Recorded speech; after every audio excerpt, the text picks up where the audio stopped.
Capítulo 3. Confesión. ¿No admiraste el sermón? Dijo Flora a Ada mientras, durante el intervalo entre los servicios del domingo, las dos primas paseaban por la arboleda. El señor Ward fue fervoroso. Es verdad, y tan elocuente. Es un predicador encantador. No sabes cuánto lo extrañamos cuando se fue el invierno pasado por unos meses.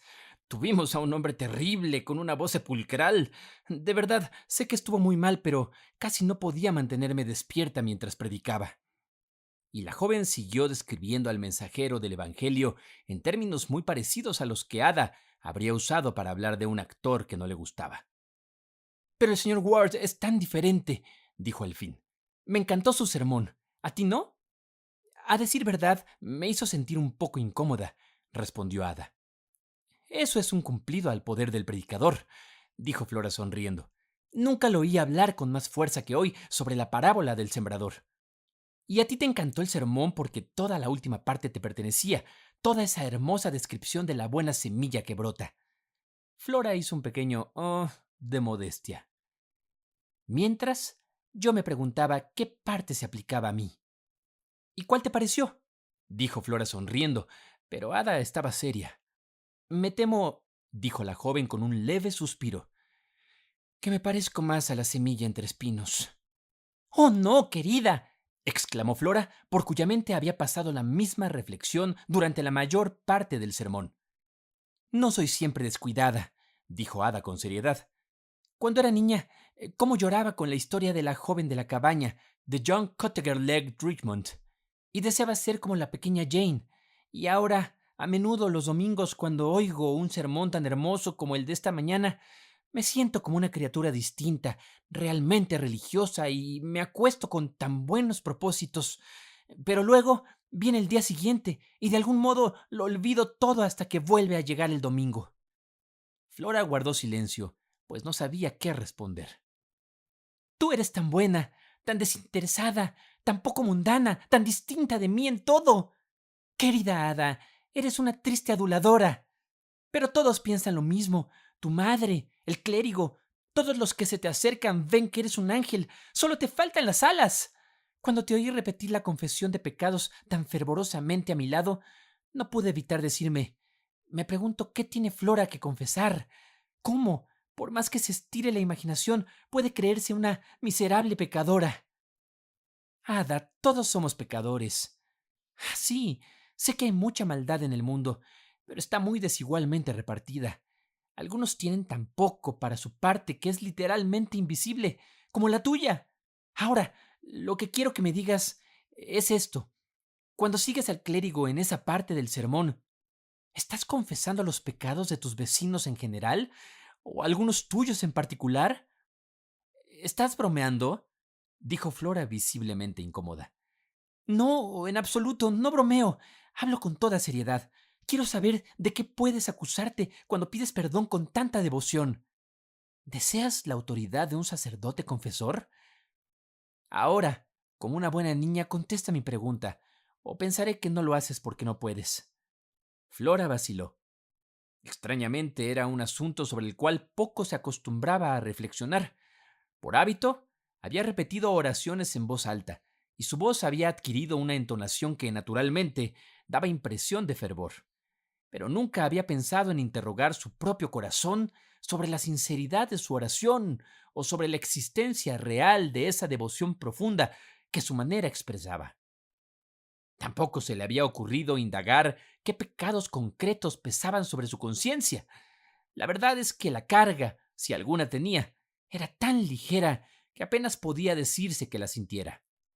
Sin embargo, Ada insistió en una respuesta, y temiendo que su prima la sospechara de justicia propia si permanecía en silencio, Flora, bajando los ojos, contestó: Sé que a veces descuido mis deberes y los pospongo para un momento más conveniente. ¿Qué deberes? ¿Puedo preguntar?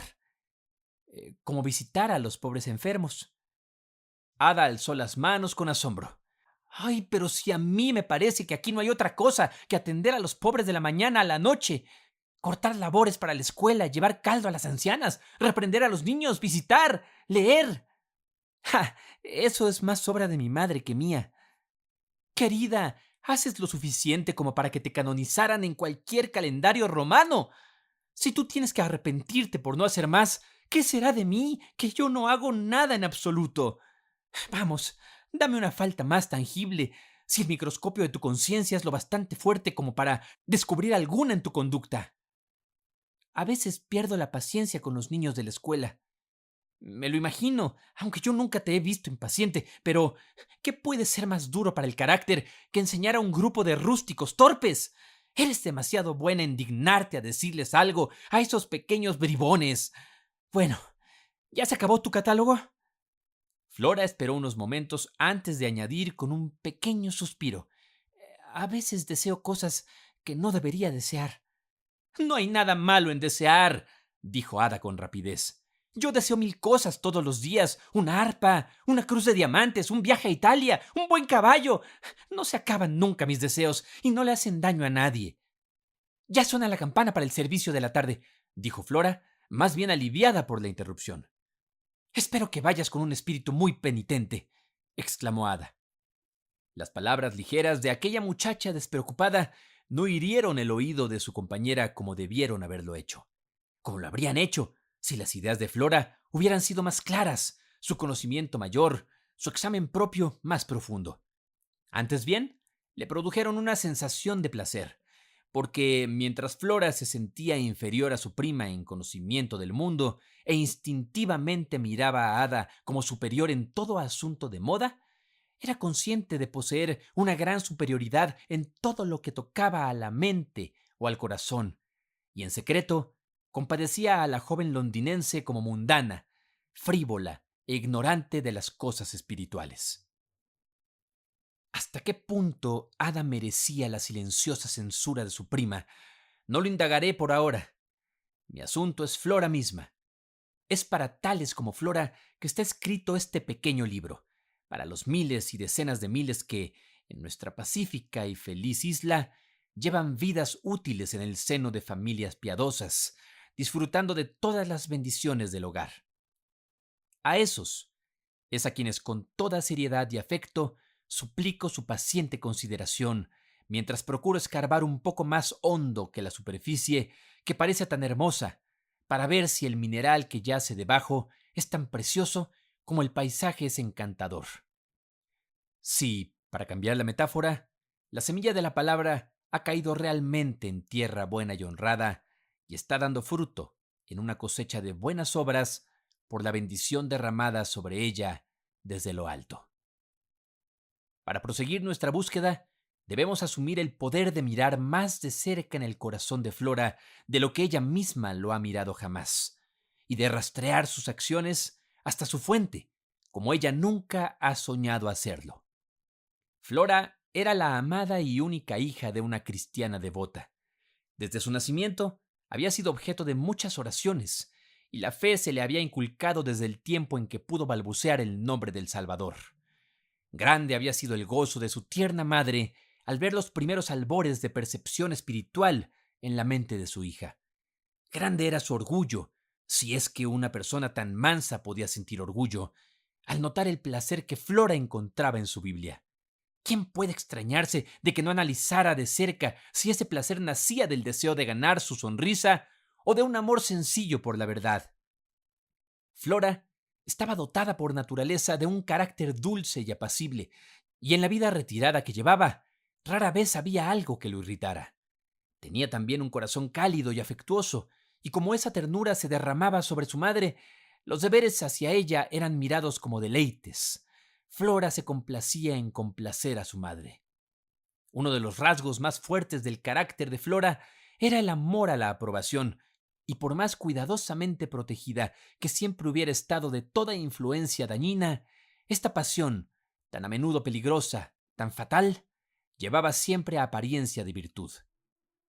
Era tan encantador ser amada y admirada, ser elogiada por el clérigo, estimada por los pobres, considerada modelo de piedad y caridad.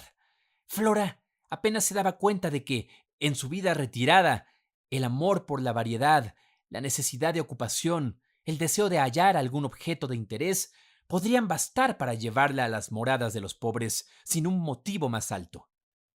se habría estremecido si le hubieran dicho cuánto de vanidad se mezclaba con su celo benévolo.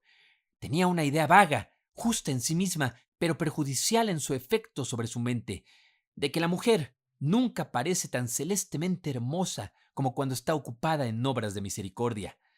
Era consciente de que su propia delicada hermosura nunca lucía con mayor ventaja que cuando contrastaba con la pobreza sórdida y la vejez enfermiza. Y cuando otros la comparaban como un serafín o un rayo del sol, las palabras que traían el suave color a su mejilla y la modesta negación a sus labios no le eran en modo alguno desagradables al corazón, ni eran del todo condenadas por su juicio secreto. Había otra circunstancia que cegaba aún más a Flora respecto de sus propias imperfecciones. Tenía un gusto refinado y elegante, cultivado y mejorado por una lectura abundante. Su amor natural por lo bello la llevaba a disfrutar con entusiasmo todo lo perfecto en la naturaleza o en el arte. El arrobamiento que un paisaje hermoso le inspiraba, la impresión que le producían, la música sagrada o un estallido de elocuencia desde el púlpito, lo confundía, como miles lo han hecho, con pruebas de un corazón renovado y piadoso. Podía dudar de sus propias obras de caridad, pero no podía dudar de sus lágrimas de devoción, aunque la sensibilidad que las provocaba se habría excitado del mismo modo ante una tragedia bien presentada. Flora tenía talento para la poesía y escogía naturalmente como tema habitual de sus versos los asuntos más sublimes y gloriosos, y aquellos que las circunstancias de su educación y posición más constantemente le presentaban a la mente. Sabía que sus dulces himnos eran leídos con deleite por su madre, copiados de su puño y letra, atesorados en su memoria, considerados por la piadosa dama como pruebas de que sus más queridas esperanzas se habían cumplido en su hija. La poesía de Flora se miraba como la exposición de su mente. ¡Ay! Sus escritos eran mucho más santos que su autora. Así se formó una falsa opinión de su carácter, y ayudada no poco por la singular dulzura de un rostro en el que ninguna pasión ruda había trazado jamás una línea. Cuando el curso del deber va corriente abajo del impulso de la inclinación, la rama frondosa flota suavemente por el arroyo, pero ese movimiento no es vida, ese avance no se debe a poder alguno inherente a la rama. El menor obstáculo basta para detenerla, el remolino más pequeño para desviarla.